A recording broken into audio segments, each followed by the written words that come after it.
Assalamualaikum, salam sejahtera. Terima kasih kerana telah memilih channel ini. Jangan lupa tekan butang like, komen, subscribe dan share untuk Anwar arahkan bos SPRM jangan siasat Farhash isu pembelian saham.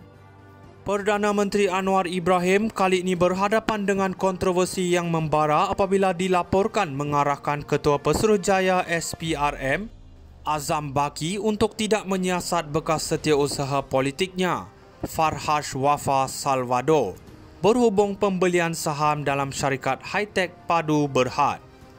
Ini adalah sebuah syarikat yang terlibat dalam projek pembangunan sistem imigresen baru bernilai 1 bilion ringgit. Tindakan ini menimbulkan tanda tanya yang mengenai integriti dan komitmen Anwar terhadap reformasi yang telah dilaungkannya selama ini. Azam Baki dilaporkan memberitahu pegawainya bahawa siasatan terhadap pemimpin pembangkang termasuk Dr. Mahathir Mohamad dan Daim Zainuddin telah dilaksanakan atas arahan Anwar. Namun kedua-dua SPRM dan pejabat Perdana Menteri telah menafikan dakwaan tersebut. Ini jelas menunjukkan bahawa terdapat pertikaian di dalam kerajaan sendiri yang merosakkan keyakinan rakyat terhadap institusi-institusi penting ini.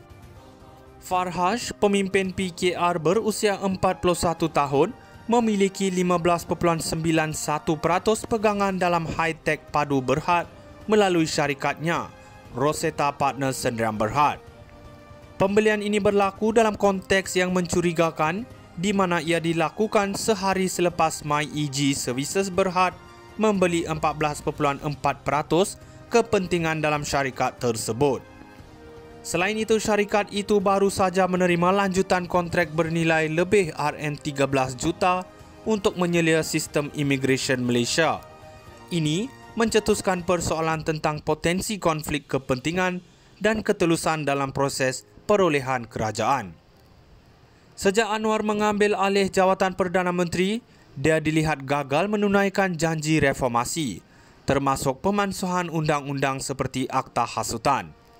Sebaliknya, undang-undang tersebut digunakan terhadap musuh politik termasuk Muhyiddin Yassin, menambah kepada kekecewaan di kalangan penyokong reformasi. Rakyat kini mula meragui kredibiliti Anwar, terutamanya selepas mengharapkan perubahan yang ketara daripada pemimpin yang sebelum ini begitu lantang bersuara tentang keadilan dan ketelusan. Pemerhati politik Bridget Welsh mengingatkan kita bahawa kekecewaan terhadap Anwar semakin meningkat, terutama sekali kerana harapan yang diletakkan begitu tinggi terhadapnya. Dengan tindakan terbaru ini, rakyat harus merenung dan menilai kembali sama ada Anwar benar-benar adalah harapan mereka untuk perubahan yang diidamkan, atau sekadar seorang lagi pemimpin yang terperangkap dalam permainan politik yang sama. Adakah ini satu langkah strategik untuk melindungi rakan-rakannya atau satu pengkhianatan terhadap prinsip-prinsip reformasi yang telah dilaungkan selama ini? Hanya masa depan yang akan menentukan kesan tindakan Anwar kepada masa depan politik Malaysia. Anwar arahkan bos SPRM jangan siasat Farhash isu pembelian saham. Perdana Menteri Anwar Ibrahim kali ini berhadapan dengan kontroversi yang membara apabila dilaporkan mengarahkan Ketua Pesuruhjaya SPRM Azam Baki untuk tidak menyiasat bekas setiausaha politiknya Farhash Wafa Salvador berhubung pembelian saham dalam syarikat high-tech Padu Berhad. Ini adalah sebuah syarikat yang terlibat dalam projek pembangunan sistem imigresen baru bernilai 1 bilion ringgit. Tindakan ini menimbulkan tanda tanya yang mengenai integriti dan komitmen Anwar terhadap reformasi yang telah dilaungkannya selama ini. Azam Baki dilaporkan memberitahu pegawainya bahawa siasatan terhadap pemimpin pembangkang termasuk Dr. Mahathir Mohamad dan Daim Zainuddin telah dilaksanakan atas arahan Anwar. Namun kedua-dua SPRM dan pejabat Perdana Menteri telah menafikan dakwaan tersebut. Ini jelas menunjukkan bahawa terdapat pertikaian di dalam kerajaan sendiri yang merosakkan keyakinan rakyat terhadap institusi-institusi penting ini. Farhash, pemimpin PKR berusia 41 tahun, memiliki 15.91% pegangan dalam high-tech padu berhad melalui syarikatnya, Rosetta Partners Sdn Bhd. Pembelian ini berlaku dalam konteks yang mencurigakan di mana ia dilakukan sehari selepas MyEG Services Berhad membeli 14.4% kepentingan dalam syarikat tersebut. Selain itu, syarikat itu baru saja menerima lanjutan kontrak bernilai lebih RM13 juta untuk menyelia sistem imigresen Malaysia.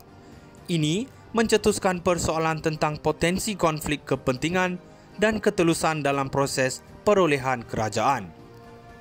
Sejak Anwar mengambil alih jawatan Perdana Menteri, dia dilihat gagal menunaikan janji reformasi, termasuk pemansuhan undang-undang seperti Akta Hasutan. Sebaliknya, undang-undang tersebut digunakan terhadap musuh politik termasuk Muhyiddin Yassin, menambah kepada kekecewaan di kalangan penyokong reformasi. Rakyat kini mula meragui kredibiliti Anwar, terutamanya selepas mengharapkan perubahan yang ketara daripada pemimpin yang sebelum ini begitu lantang bersuara tentang keadilan dan ketelusan. Pemerhati politik Bridget Welsh mengingatkan kita bahawa kekecewaan terhadap Anwar semakin meningkat, terutama sekali kerana harapan yang diletakkan begitu tinggi terhadapnya. Dengan tindakan terbaru ini, rakyat harus merenung dan menilai kembali sama ada Anwar benar-benar adalah harapan mereka untuk perubahan yang diidamkan, atau sekadar seorang lagi pemimpin yang terperangkap dalam permainan politik yang sama. Adakah ini satu langkah strategik untuk melindungi rakan-rakannya atau satu pengkhianatan terhadap prinsip-prinsip reformasi yang telah dilaungkan selama ini? Hanya masa depan yang akan menentukan kesan tindakan Anwar kepada masa depan politik Malaysia. Anwar arahkan bos SPRM jangan siasat Farhash isu pembelian saham. Perdana Menteri Anwar Ibrahim kali ini berhadapan dengan kontroversi yang membara apabila dilaporkan mengarahkan Ketua Pesuruhjaya SPRM, Azam Baki, untuk tidak menyiasat bekas setiausaha politiknya, Farhash Wafa Salvador, berhubung pembelian saham dalam syarikat high-tech padu berhad. Ini adalah sebuah syarikat yang terlibat dalam projek pembangunan sistem imigresen baru bernilai RM1 bilion. Tindakan ini menimbulkan tanda tanya yang mengenai integriti dan komitmen Anwar terhadap reformasi yang telah dilaungkannya selama ini. Azam Baki dilaporkan memberitahu pegawainya bahawa siasatan terhadap pemimpin pembangkang termasuk Dr. Mahathir Mohamad dan Daim Zainuddin telah